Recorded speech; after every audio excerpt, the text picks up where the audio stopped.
Сегодня 22 октября, холодно. Но я надеюсь, вы в тепле. И вы смотрите очередной выпуск информационно-аналитической авторской программы «Арена событий». Программа для тех, кто хочет знать события в лицо. С вами Владимир Семечкин. Я не случайно начинаю этот выпуск у здания Министерства архитектуры и строительного комплекса Республики Саха-Якутия.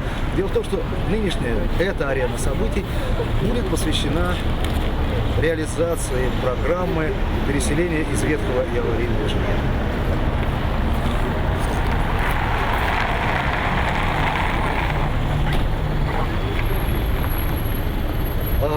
В экскурсии по городу, по новостройкам, введенным в эксплуатацию в этом месяце, нас любезно согласился сопровождать начальник отдела республики, отдела по реализации программы переселения из ветхого аварийного жилья Михаил Костенко. Спасибо ему за это.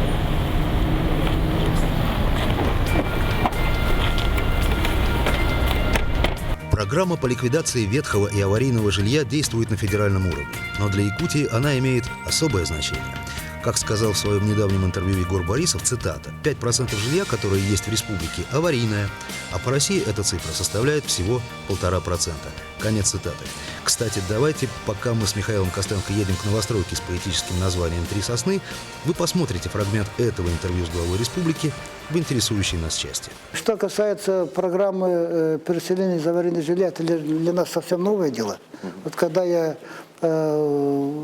начал работать президентом республики, сразу заявил об этом, что будем заниматься этой проблемой. И мы вышли на федеральный уровень, и большой объем денег будем расходовать. Если мы в 2016 году на жилищное строительство за счет бюджета будем расходовать примерно за 5 миллиардов рублей, то мы около 3 миллиардов дадим опять на переселение. То есть переселение из аварийного жилья, если раньше, в ранние времена, если какие-то решения принимали, то мы принимали в основном по городу Якутску. А сегодня эта программа работает по всей республике. В любой районный центр приезжайте, вы почувствуете, что мы ведем разными темпами, где-то ускоренными темпами, где-то, кто как относится, где-то медленными темпами, но занимаемся этой проблемой, переселяем людей из аварийного жилья. Но при этом решение этой задачи требует очень длинных сроков. Ваш отдел к этому комплексу имеет какое отношение? Наш отдел является составной частью Министерства строительства, и мы являемся распределителем бюджетных средств. Так. Мы распределяем бюджетные средства между улусами республики, между городами, и муниципальные образования на эти средства, значит, осуществляют выкуп квартир либо в новостройках, либо в строящихся домах. Либо, значит, есть другие варианты, это выплаты компенсации людям, либо покупка жилья на вторичном рынке. Мы также непосредственно ведем мониторинг строительства, то есть на всех этапах строительства мы отслеживаем, сколько выполнено, какие возникают проблемы. Проблемы бывают всякого разного характера, и финансовые, и с энергетиками, и в необходимых аспектах подключаемся для решения этих вопросов. Мы сейчас посмотрим квартиры и пройдем еще один комплекс. Да, спасибо.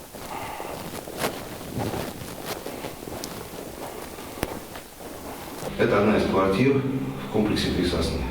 Да. В данном случае это кухня. Квартиры не типовые.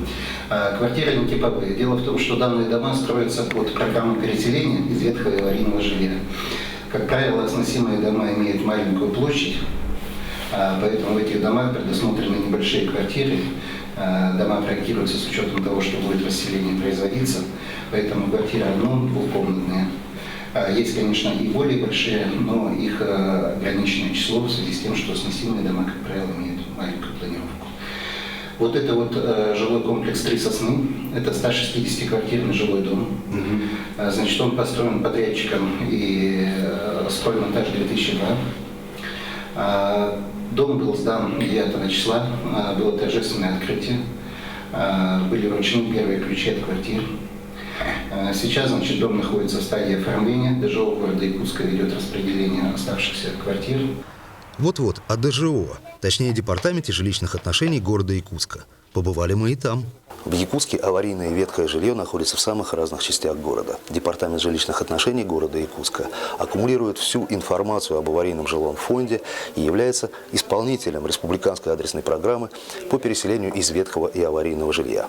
На какие дома распространяется эта программа, я сейчас узнаю у руководителя департамента жилищных отношений города Якутска Игоря Ткаченко.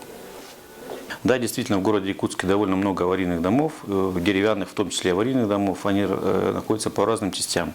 Но если переводить все это на реализацию программы переселения, да, там, значит, сам порядок учета аварийных жилых домов под расселение по этапам, да, там, ну, в принципе, он довольно простой. Дом должен быть признан аварийным, установленным законом в порядке до 1 января 2012 года. И, соответственно, на этом основании включается в программу.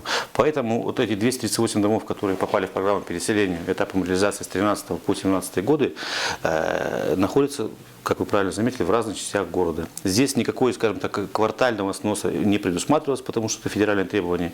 Где есть аварийные дома, которые признаны аварийными, в установленном законом порядке, но опять же, повторяюсь, до 1 января 2012 года, они учтены в этой программе. Город Якутск, улица Новокарьерная, дом 22/9. По этому адресу расположен еще один дом, участвующий в программе переселения из ветхого и аварийного жилья. Из 237 квартир 57 в ближайшее время займут счастливые переселенцы.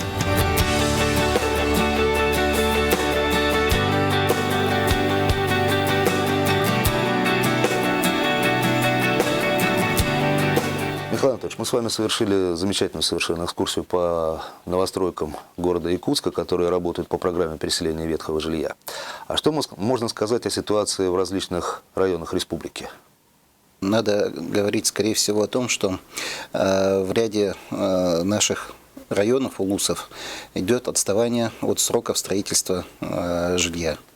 Отставание происходит по разным причинам. Где-то это транспортные схемы, где-то это поздно заключенные контракты, где-то это просто недобросовестные подрядчики. Поэтому на муниципальных образованиях, которые выступают в данном случае заказчиками, лежит большая ответственность в части проведения аукционов, в части заключения контрактов и в части работы с подрядчиками по исполнению взятых на себя обязательств. Скажем, по этапу 2013 года, который завершался в декабре 2014, до сих пор наблюдается отставание по 6 муниципальным образованиям. Ну, в принципе, как бы руку на пульсе мы держим, и все эти объекты отслеживаются, просматриваются, и это отставание будет ликвидировано. Благо, вот по первому этапу 2013 года фонд реформирования дал нам возможность завершить его до 20 декабря текущего года, и он будет выполнен. А что будет, если муниципальное образование не исполнит своих обязательств? Соглашениями предусмотрены как штрафные санкции, так и приостановка финансирования на сумму неисполненных обязательств, вплоть до исключения муниципального образования из программы. На сегодняшний день непереселенными остаются 1179 человек. Не ликвидировано более 15 тысяч квадратных метров аварийного жилья в 6 муниципальных образованиях Республики Саха-Якутия. Это город Ленск, Момский район, поселок Сангар, Мюрюнский наслег, поселок Зырянка и город Якутск. Побываем в Ленске 1 минуту, а затем вернемся в столицу республики. Значит, по этапу 2014 года мы должны расселить порядка 139 квартир. В прошлом году, как вы знаете, 27 декабря мы сдали 1 дом. Заселили по Орджоникидзе 27, 24 квартиры. И на сегодняшний день по этапу 2014 года у нас осталось расселить 115 квартир. На сегодняшний день мы строим 67-квартирный жилой дом по улице Рабочей, 17Б. Мы строим на Теплом стане 6-й дом, 24-квартирный. И по адресу Орджоникидзе 15-17 мы строим 2 дома. У нас там 1 дом 40 квартир и 2-й дом тоже 40 квартир. Вот в этих 2 домах мы выкупаем на сегодняшний день 36 квартир. Итого мы должны по этапу 2014 года выкупить еще порядка 115 квартир. Я надеюсь, что на сегодняшний день ситуация по этим домам нормальная. По подрядчике нам обозначили, что до конца года они нам эти объекты сдадут. Учитывая то, что программа работала с 2013 года, реализация началась с 2013 года, по идее, сейчас мы говорим уже в конце 2015 года, получается так. Но в силу некоторых объективных причин пошла некая сдвижка в техническом плане по сдаче домов, по строительству и сдаче домов. И поэтому на конец вот этого года у нас получается как бы даже такая накладка, но она хорошая накладка. Вот в конце 2015 года мы выходим на расселение этапов 2013 и 2014 года. То есть фактически в конце года мы должны закрыть более 900 квартир аварийного жилья. Ну, понятно, что это может быть по дате, вот, конечно, будет распределение, будут подписаны акты, может быть, физическое освобождение домов до конца года не будет, потому что, ну, вопросы переезда в новое жилье, там, вещи, там, кто-то может, кто-то не может. Но, по крайней мере, документально мы должны эти этапы 2 закрыть в конце года, соответственно, отчитавшись и внеся сведения в федеральный реестр. Успеваем? На настоящий момент, если говорить, да, с этапа 2013 года уже расселено 456 квартир, что составляет, если брать в жителях, 1561. Михаил Анатольевич, 24 августа был утвержден график выездного мониторинга сотрудниками Минстроя Республики Саха-Якутия в муниципальное образование. Где побывали лично вы? За истекший период я побывал в Мегино-Кангаласском улусе, в Амгинском улусе, в Горном, Вилюйском, Верхневилюйском, в Нюрбинском улусе, в Нерингре. Ну вот это последние командировки. А вот в Нерингре какая ситуация с переселением из ветхого и аварийного жилья? В Нерингре активно участвует в программе переселения, идет строительство хорошими темпами. Сейчас там возводятся 3 дома и 2 начаты в самом Нерингре.